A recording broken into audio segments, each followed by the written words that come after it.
M'intéresse, c'est la déconstruction. Nous sommes en période de déconstruction, depuis longtemps. Depuis l'entrée de la Grande-Bretagne, on est en période de déconstruction. Depuis les élargissements inconsidérés, on est en période de déconstruction. Et ce qu'on est en train de vivre, que ce soit à propos du problème des, ce qu'on appelle les migrants ou les réfugiés, peu importe le vocabulaire, l'absence de cohérence de la position des États, que je comprends d'ailleurs. Ce qu'on est en train de vivre à propos de la périphérie de la zone euro ou de l'État, des États périphériques qui sont dans la zone euro, la crise grecque redémarre. On peut craindre que ce soit pareil au Portugal et peut-être même en Espagne, et pourquoi pas un de ces jours en France avec notre endettement, qui est quand même colossal. On a une chance extraordinaire, mais on n'est pas dans le paquet des États qui ont été vertueux ou qui le sont encore, c'est-à-dire de la zone Deutschmark, Allemagne, Autriche, Benelux. Donc c'est la déconstruction, c'est, j'allais dire, j'ai toujours trouvé que la construction européenne, en tout cas vu d'un point de vue d'un juriste, c'est quelque chose d'étonnant pour avoir fait accepter l'idée qu'il y avait une primauté du droit communautaire, plus ou moins contestée, mais quand même admise globalement, un effet direct, enfin, appelons-le comme on veut, enfin, toutes sortes de règles de ce genre.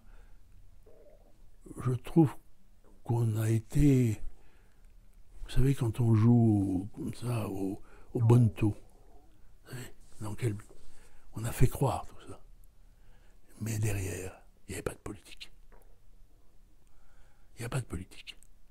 Alors ça marche en période de prospérité, mais dès qu'il y a des tensions, on se rend compte que l'Union européenne n'est pas en mesure de répondre, ou quand il y a une réponse, elle vient des États. Le début de la crise dans les années 2008, c'est qui? C'est Merkel-Sarkozy. Et c'est le sauf qui peut. C'est une Europe faite de patchwork. Déjà, les exceptions britanniques, les exceptions danoises, les exceptions suédoises, le refus d'un certain nombre d'États qui pouvaient remplir les conditions pour entrer dans la zone euro, de la rejoindre, la Tchéquie, la Pologne. Les inégalités de niveau, l'erreur historique de la construction de Schengen. Je veux bien, c'est comme pour l'euro. Si on avait voulu attendre de disposer de toutes les conditions optimales pour faire l'union monétaire, on ne l'aurait jamais faite. C'est vrai. Mais on a fait un pari sur l'avenir en disant ça forcera plus d'intégration, d'avoir une monnaie unique. D'abord, ça crée un clivage dans la structure de l'Union européenne entre les États de l'Euroland et les autres, et même maintenant à l'intérieur de la zone euro, ça pose des problèmes évidents d'orientation des politiques économiques. De la même manière, Schengen, c'est remarquable. On a avancé à marche forcée comme si on allait être dans une période de facilité. On n'a rien pour faire face aux difficultés. Nous n'avons pas d'armée européenne, nous n'avons pas de politique étrangère européenne. Et en même temps, on voulait se positionner comme étant une grande puissance.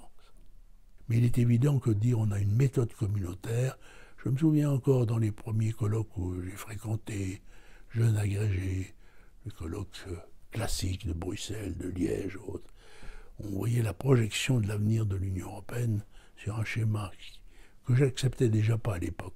La Commission allait devenir le gouvernement. on aurait un bicaméralisme, avec le Parlement qui se mettait en place, on appelait l'Assemblée parlementaire, et puis le Conseil des ministres qui devenait la Chambre haute. C'est infantile. Ça fonctionne quand ça fonctionne, mais ça fonctionne selon des méthodes qui ne sont ni l'une ni l'autre, ni la méthode communautaire, ni la pure méthode intergouvernementale. Alors selon les périodes, c'est plus intergouvernemental ou un peu plus communautaire. Ça dépend de multiples facteurs, y compris de la qualité des hommes. Donc ça mériterait de repenser fondamentalement le système, la construction européenne. Parce qu'à la limite, ce qui s'est fait et qui fonctionne ne s'est pas fait dans le cadre strictement communautaire. L'euro, c'est pas fait dans le cadre strictement communautaire, la preuve en est. Toutes les méthodes de correction qu'on a fait à partir du déclenchement de la crise, les fonds de stabilité et autres, certains sont extra-communautaires, sont faits sur la base de conventions entre les États de la zone euro.